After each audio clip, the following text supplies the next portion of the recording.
大语文千万字，大家要和大家做伙来摆一日。过年这段时间，汤柑大出。今仔日要甲大家小解这一字，就是汤柑的汤，一粒一粒圆形，会当用来底物件的家私，咱就讲是汤。像咱讲水桶、铁桶、饭桶。另外底物件的单位，像咱讲一桶水、2桶油，带大家做伙来小解2个词。头一个汤柑，就是咱咧讲的年柑，这是一款柑仔的品种，皮较厚。过去拢是底伫咧桶仔卖，所以咱讲汤柑，因为新正年这段时间大出，才会叫做年柑。第二个词读做饭桶，会当讲是底饭的桶仔，嘛会当讲是一个人照顾的。另外醋桶本来是讲底厝的家私，落尾手嘛会当讲一个人足够怨妒别人。咱用一句话来举例，甲这2个词夹做伙。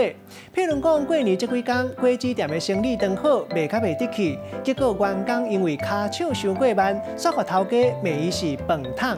人客看了到底，替这个员工感觉足唔甘。今仔日小解这一日桶提供予大家参考。